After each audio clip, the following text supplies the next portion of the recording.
The mystery of the 3 tons abalone. Was it a crime or misconduct committed by anyone? Welcome to the channel. This is the second episode of the series of uh, Doggy misconduct in the Department of Forestry, Fisheries and Environment. Somewhere in December 2017, officials of the Department of Agriculture, Forestry and Fisheries were approached by officers from the South African Police Services intelligence agent or intelligence division. These officials had an approved Section 252A operation, which is an operation in terms of the Criminal Procedure Act. And they requested the department to release 3 tons of abalone that will be used to trap a buyer from China who wanted to buy abalone illegally. I guess excited with the fact that that particular operation would have the necessary impact in reducing or eliminating illegal harvesting of the abalone resources, especially the influence from the Far East. They decided to agree to release the 3 tons of abalone. That agreement was obviously against the so-called reservations by the specific directorate through which applications to release abalone were supposed to be channeled through. And the reality of the situation is that this particular application was brought to that particular directorate, which raised its reservation on a number of different issues. Among them, they were concerned that the amount of abalone that was being requested was too much, because the department prior to that never released anything more than a ton. And in this particular situation, 3 tons was being requested. They were concerned about the fact that, according to them, that the money that would be proceeds of the sale would be paid into the account of the agent, which means the person who would be used to facilitate the transaction, whom, according to them, they felt like he was a dodgy individual. And the third issue revolved around that there was no indemnity for the people that were supposed to be escorting the abalone after it has been sold. And during the hearing, it became clear, first, that the people to whom the abalone was released by the officials of the department were indeed legitimate members of the South African Police. There was also a confirmation from the General of the South African Police that the police was in possession of the abalone that was released to them. Yet, the 3 officials were charged for theft of abalone, alternatively for fraud, and no shred of evidence was laid to support these allegations. On top of that, the issues that were raised as concerned, it became quickly obvious that those were not really legitimate concerns. One of them, the account that ought to be used, that allegation was killed, if one can put it that way, by the officer who is a Deputy Director of Public Prosecution in the Western Cape, who is dealing with these applications.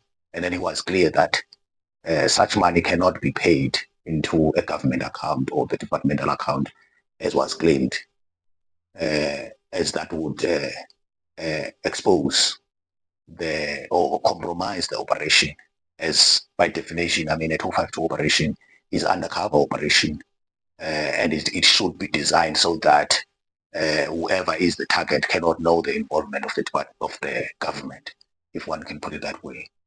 Of course, the issue of the fact that it was more than a ton, as it was usually the case, I mean, it was also clear that the officials concerned who used to deal with such operations, they never really deal directly with the buyer from China.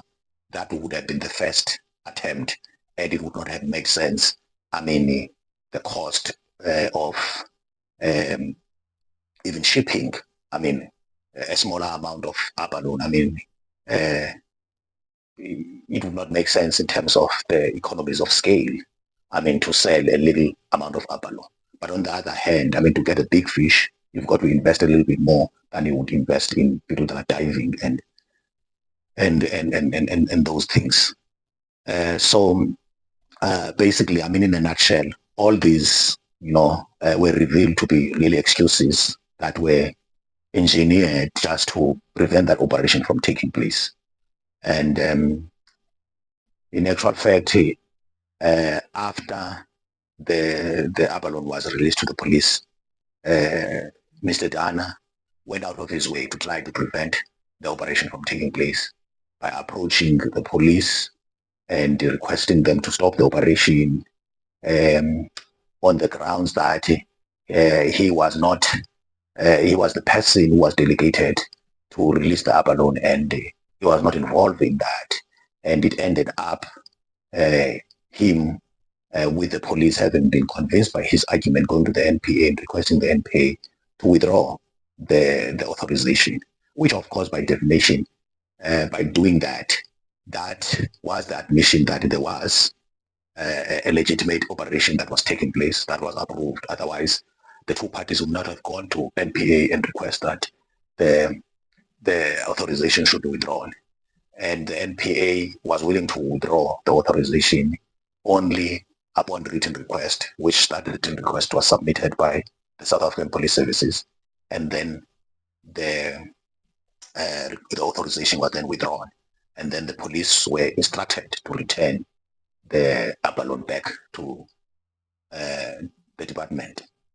And on the day when it was returned, there were allegations that the abalone was rotten. And these allegations were made by Mr. Dana and his colleagues. And but during the hearing, there wasn't any clear evidence as to how much of the abalone was rotten and to what extent it was rotten. There were pictures that were presented, but these pictures, nobody know where these pictures were taken. But in any event, whether the pictures were the legitimate pictures of the abalone that was returned by the police, the fact that it might have been rotten could not be imputed unto the officials who released the abalone. They released the abalone lawfully. They made sure during the release that the police acknowledge in writing the abalone that they have received, the amounts that they received, and they also make an undertaking that the proceeds of the sale will be paid back to the department. One cannot think how much more could have been expected from them to ensure that the department does not lose out of that. But again, by definition, when you get into an undercover operation and there's exchange of assets, it's always expected that the assets that are exchanged can get lost.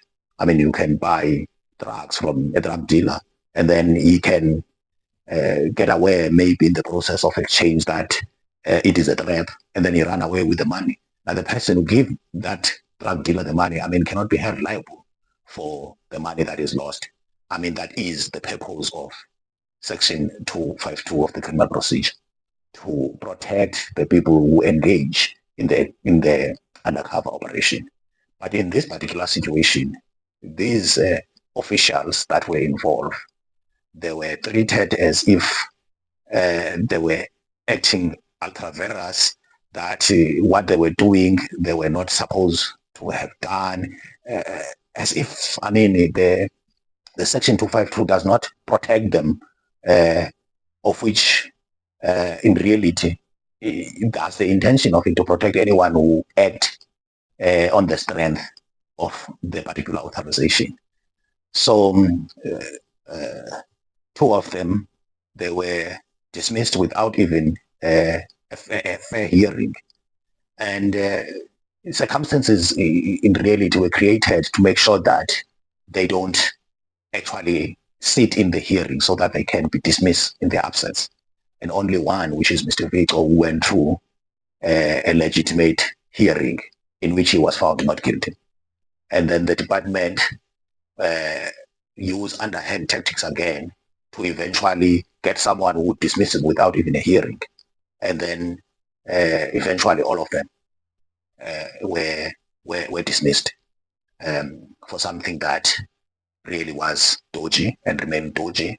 And again, it's a situation where you can see that the people who were acting were did not have any concerns about the well-being of the people that were concerned. They didn't care about those who depended on them for livelihood, but all they were concerned about was for their own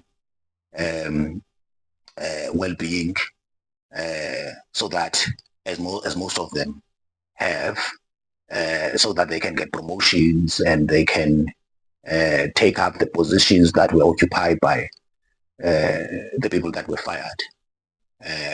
But be that as it may, I will end this particular episode here, and I will deal specifically with how these three hearings take place and how they were manipulated to ensure that at the end of the day, the three officials were actually dismissed. Subscribe to the channel so that you don't miss the next episode that will be looking at the cases, how they were dealt with, and how these officials were found guilty and dismissed. Cheerio.